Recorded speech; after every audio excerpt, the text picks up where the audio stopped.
देख रहे हैं सिटी इंडिया न्यूज चैनल हक की आवाज। पैराडाइज फंक्शन पैलेस महबूब नगर। मुत्तहदा आंध्र प्रदेश के साबिक चीफ मिनिस्टर अंजहानी डॉक्टर वाईएस राजशेखर रेड्डी की आज 75वीं यौम पैदाइश के मौके पर ज़िला महबूब नगर मुस्तक़र के कांग्रेस पार्टी दफ्तर में मकामी रुकन असम्बली एन श्रीनिवास रेड्डी ने तेलंगाना अक़लियती मालियती कॉरपोरेशन चेयरमैन उबैदुल्ला कोतवाल और कांग्रेस पार्टी के दीगर कायदीन के हमरा राजशेखर रेड्डी की तस्वीर पर फूल चढ़ाकर खिराज अक़ीदत पेश किया। बाद अज़ां उन्होंने मीडिया से बात करते हुए कहा कि अंजहानी वाईएस राजशेखर रेड्डी ने मुत्तहदा आंध्र प्रदेश के चीफ मिनिस्टर की हैसियत से काम करते हुए तेलंगाना की खुशहाली को देखकर जल योजना के तहत तेलंगाना को कई किस्म के प्रोजेक्ट्स फराहम करने वाले एक अजीम इंसान थे जो तेलंगाना अवाम के दिलों में हमेशा बस गए। एन श्रीनिवास रेड्डी ने कहा कि कांग्रेस पार्टी उनकी आज 75वीं यौम पैदाइश पर मुत्तहदा आंध्र प्रदेश में तेलुगु आवाम के लिए जो फलाही तरक्याती काम किए थे उन्हें याद किया। ख़ास तौर पर महबूब नगर में उनके इक़्तिदार के दौरान कई प्रोजेक्ट्स का आगाज़ किया और कई हज़ार करोड़ खर्च करते हुए प्रोजेक्टों को बेहतर बनाने का सहरा राजशेखर रेड्डी के सर जाता है। उन्होंने इस मौके पर कहा कि वाईएस राजशेखर रेड्डी ने अपने पदयात्रा के दौरान आवाम को इलाज के लिए दरपेश मुश्किलात को देखकर आरोग्यश्री स्कीम का आगाज़ करते हुए कई लोगों की जानों को बचाने वाले अजीम इंसान थे। आरोग्यश्री के ज़रिए राजशेखर रेड्डी ने हर आम इंसान को कॉरपोरेट हॉस्पिटल का इलाज फराहम किया। कई रियासतें इस आरोग्यश्री स्कीम से मुतासर होकर अपने रियासतों में नाफिज करने का काम किया है। तेलंगाना में फिर कांग्रेस हुकूमत इक़्तिदार पर आई है। इस आरोग्यश्री स्कीम को और भी उम्दा तौर पर नाफिज करने का काम कर रही है। तेलुगु आवाम राजशेखर रेड्डी की फलाही स्कीमात और उनकी खिदमात को कभी नहीं भुला सकती।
ఆంధ్రప్రదేశ్ రాష్ట్ర ముఖ్యమంత్రిగా పనిచేసి తెలంగాణలో ఇక్కడ కరువు పరిస్థితులను చూసి జలయజ్ఞంని మదిలో ఆవిష్కరింపజేసుకొని దాన్ని అనేక ప్రాజెక్టుల రూపంలో తెలంగాణకు అందించిన మహా వ్యక్తి, తెలంగాణ ప్రజల గుండెల్లో చిరస్థాయిగా నిలబడే వ్యక్తి వైఎస్ రాజశేఖర రెడ్డి గారి 75వ జయంతి సందర్భంగా వారు చేసిన సేవలను, వారు తెలుగు ప్రజలకు ఇచ్చిన సంక్షేమ కార్యక్రమాలను మళ్ళొక్కసారి గుర్తుకు చేసుకుంటూ వారి జయంతి సందర్భంగా కాంగ్రెస్ శ్రేణులందరూ కలిసి వారిని మళ్ళొకసారి గుర్తు చేసుకుంటూ ఉన్నాం. ముఖ్యంగా పాలమూరు విషయానికి వస్తే అనేక ప్రాజెక్టులు వారి హయాంలో శ్రీకారం చుట్టబడి దాదాపుగా వేల కోట్ల రూపాయలు ఖర్చు చేసి వాటిని ఒక స్థాయికి తీసుకొచ్చిన ఘనత రాజశేఖర రెడ్డి గారిది. ప్రాణహిత చేవెళ్ళ ప్రాజెక్టును కూడా ఆ రోజు ఇంత పెద్ద ప్రాజెక్టు సాధ్యమా అని చెప్పి అందరూ అనుకుంటున్న సందర్భంలో గోదావరి నీటిని దక్షిణ తెలంగాణకు తీసుకురావాలి, రంగారెడ్డి జిల్లాకు కూడా గోదావరి నీళ్లు రావాలి అని చెప్పి ఆ రోజు ప్రాణహిత చేవెళ్ళ ప్రాజెక్టుకు రూపకల్పన చేసి దాన్ని స్టార్ట్ చేయడంలో ప్రముఖమైన పాత్ర వహించింది.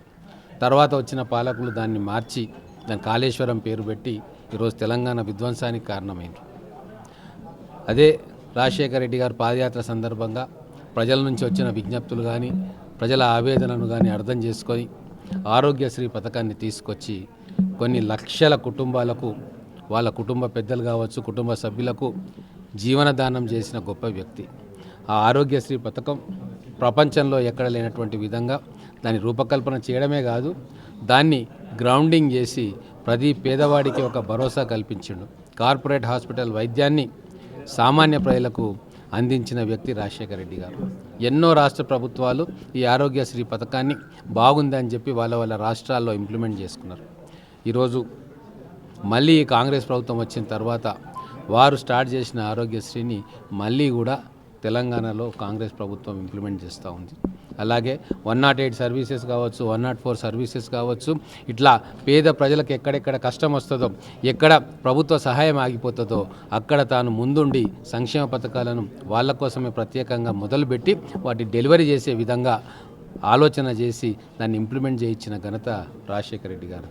కాబట్టి ఈరోజు ఉభయ తెలుగు రాష్ట్రాల ప్రజలు రాజశేఖర రెడ్డి గారు చేసిన మేలును, సంక్షేమ పథకాల్లో వారు తీసుకొచ్చిన మార్పును గుర్తుకు చేసుకుంటూ వారి 75వ జయంతి సందర్భంగా వారిని మనస్ఫూర్తిగా జ్ఞాపకం చేసుకుంటూ వారికి గుర్తుకు తెచ్చుకుంటూ వారికి నివాళులు అర్పిస్తూ ఉన్నారు.